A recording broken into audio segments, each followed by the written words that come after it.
दुनिया के सबसे भीषण संघर्षों में से रूस यूक्रेन युद्ध अब अपने अंतिम पड़ाव पर पहुंचता हुआ दिखाई दे रहा है।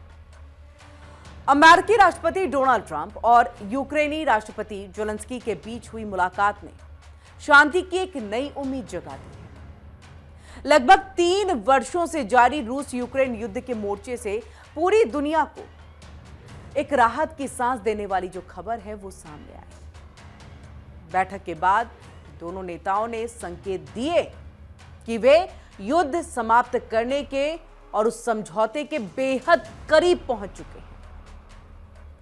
इस बैठक के सबसे महत्वपूर्ण नतीजे के रूप में राष्ट्रपति ज़ेलेंस्की ने यह बताया कि अमेरिका की तरफ से प्रस्तावित 20 पॉइंट यानी 20 सूत्रीय जो शांति प्लान है उस पर करीब करीब 90% सहमति बन चुकी है।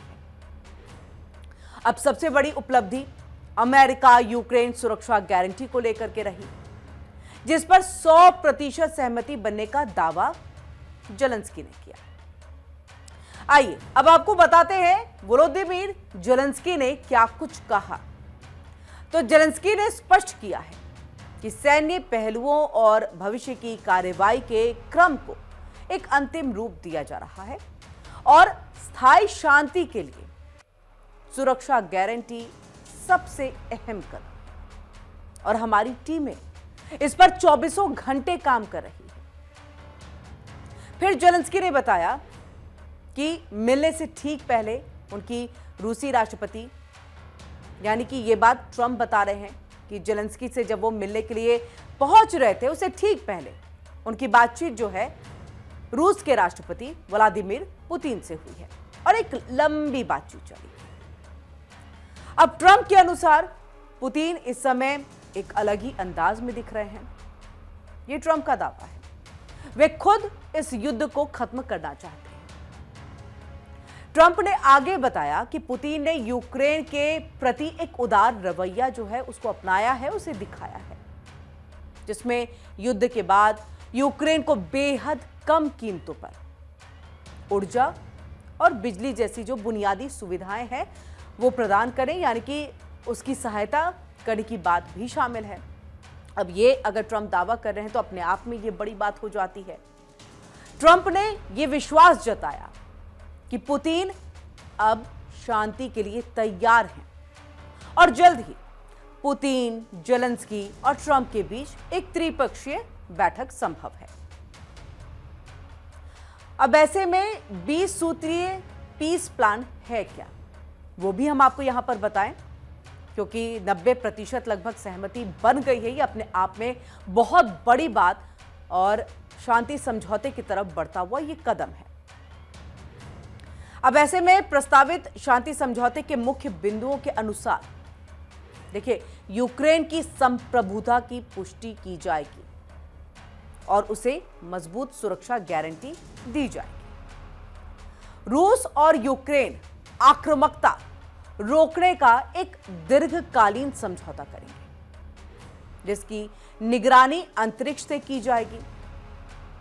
यूक्रेन 8 लाख सैनिकों को अपनी सेना बनाए रख सकेगा, यानी इसकी इजाजत उसे दी गई है कि अपनी सुरक्षा के लिए 8 लाख सैनिकों की एक टीम आप तैयार कर सकते हैं, एक सेना बना करके आप रखेंगे। तो वहीं अमेरिका, नाटो और यूरोपीय देश यूक्रेन को आर्टिकल 5 जैसी सुरक्षा गारंटी देंगे, जो नाटो के सामूहिक सुरक्षा सिद्धांत की तरह है। अब देखिए, रूस, यूरोप और यूक्रेन के प्रति गैर आक्रामक नीति को कानून और दस्तावेजों में औपचारिक रूप से जगह दी जाएगी। यूक्रेन एक निश्चित तारीख पर यूरोपीय संघ का सदस्य बनेगा। उसे यूरोपीय बाजार में कुछ समय के लिए एक विशेष तरजीह दी जाएगी, वो पहुंच मिलेगी। यूक्रेन परमाणु अप्रसार संधि यानी कि एनपीटी के अनुरूप एक गैर परमाणु देश बना रहेगा, मतलब परमाणु हथियार विकसित नहीं करेगा यूक्रेन। अब नीपर नदी और काला सागर के व्यवसाय पर भी जो है यहां पर समझौता हुआ और उसके उपयोग पर रूस बाधा नहीं डालेगा, यानी बेधड़क धड़ल्ले से यूक्रेन वहां से व्यवसाय कर सकता है और इस रास्ते का इस्तेमाल वो कर सकता है। किनबर्न स्पिट क्षेत्र से सेना हटाई जाएगी और आने जाने की आजादी के लिए अलग से एक समझौता भी होगा।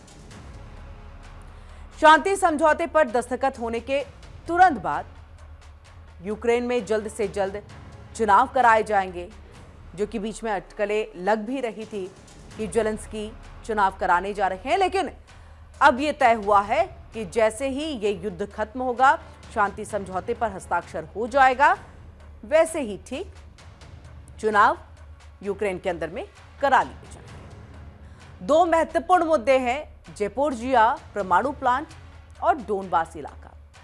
इस पर फिलहाल जो है सहमति बनी नहीं है, बनना अभी बाकी है और यही वो 10% है जिसका जिक्र जेलेंस्की कर रहे थे कि 90% पर तो सहमति लगभग बन गई, लेकिन यही 10%, क्योंकि बहुत महत्वपूर्ण है ज़ेपोरिज़िया परमाणु प्लांट और डोनबास का ये इलाका और उस पर कंट्रोल किसका होगा, ये अभी सबसे बड़ा मुद्दा है।